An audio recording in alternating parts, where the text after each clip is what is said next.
What's the bravest thing you've ever said? Help, said the horse. One word. And suddenly, you're not reading a children's story. You're standing face to face with your own vulnerability. Hi, I'm Peter, and welcome back to Books for Thoughts, where we break down books that don't just make you think, they make you feel. Today, we're exploring a book that doesn't follow the usual rules. It doesn't have chapters, arguments, or even a clear plot, but it does carry something rare, gentle truths that reach right into your heart. It's called The Boy, the Mole, the Fox, and the Horse by Charlie Mackesy. And it's not a story you read once. It's one you return to, especially on the days when you feel small, tired, or lost. Let's sit with its wisdom, slowly and with care. From the very first page, Mackesy's book tells you, this isn't about a journey with a destination. It's a collection of quiet moments shared between four unlikely friends, each carrying their own wounds, their own fears, and their own quiet kind of courage.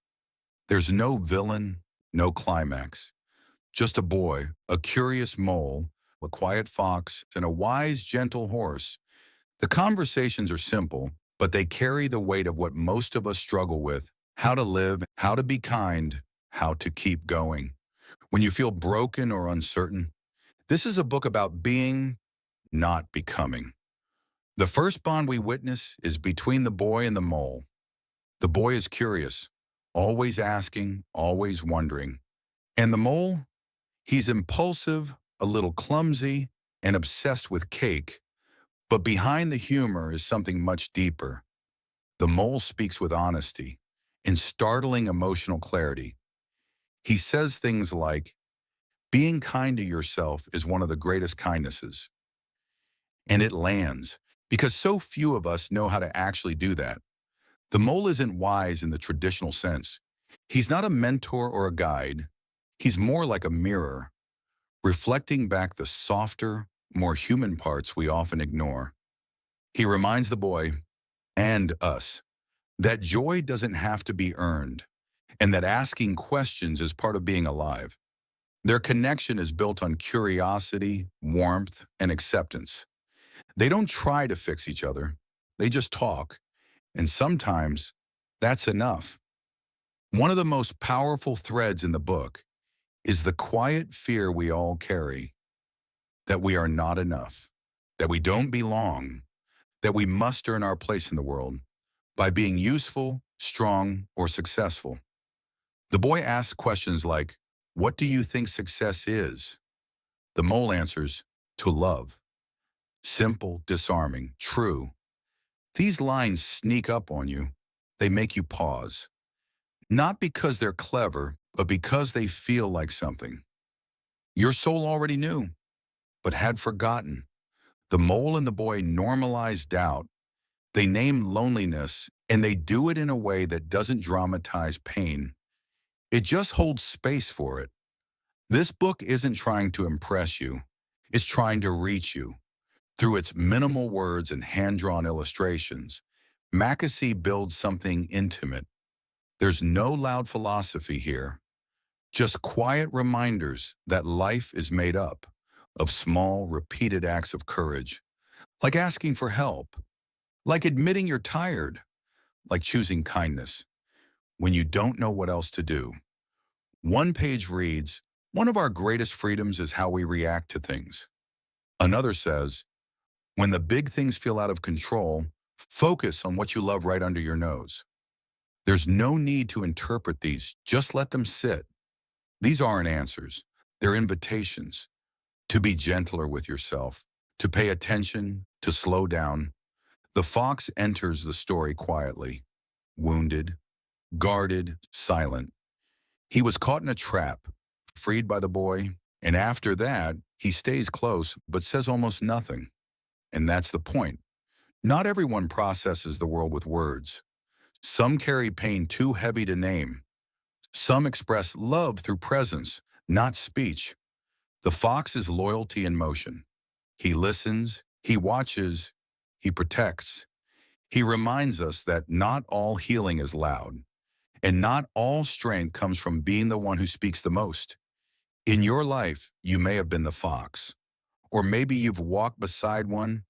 Either way, his silence is sacred. Then we meet the horse, the largest, most physically powerful of the four. But what makes him unforgettable isn't his strength, it's his tenderness. He is wise, calm, and deeply aware of the other's struggles. He doesn't try to fix them. He simply walks beside them with love. He says, nothing beats kindness.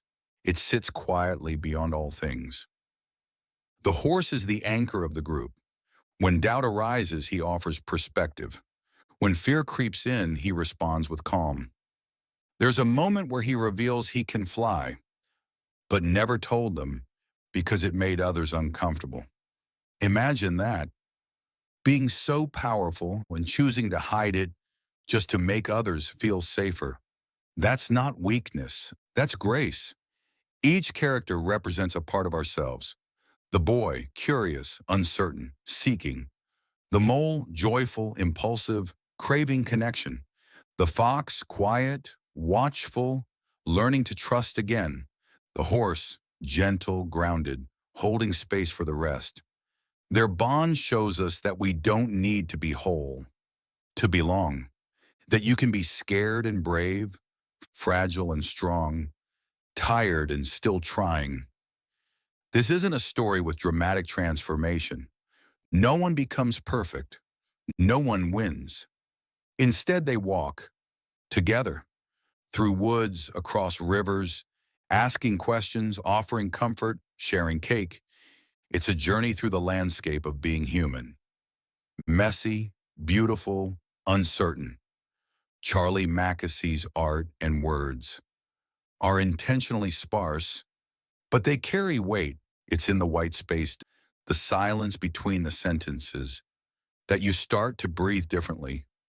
The book doesn't force emotion, it invites it, and that's what makes it so powerful. Sometimes, when life feels like too much, you don't need advice. You just need someone to sit beside you, to say, I'm here, let's keep walking. That's what this book is. It's not a lesson, it's a companion. The Boy, the Mole, the Fox, and the Horse is not just a book. It's a soft place to land, a warm voice when the world feels cold, a reminder that being human is hard. And that's okay. You don't need to fix everything. You don't need to know what's next. You just need to keep going with honesty, kindness, and the willingness to walk beside others without needing to change them. If this breakdown made you pause, even for a moment, consider picking up the book, supporting the author, and letting its quiet wisdom live a little longer in your day. And if you believe in the power of gentle books that speak to the heart, don't forget to like, comment, and subscribe to Books for Thoughts, where we bring you 10-minute reflections from the books that hold space for who you are and who you're becoming. Until next time, be gentle, be present, and remember, asking for help might be the bravest thing you ever do.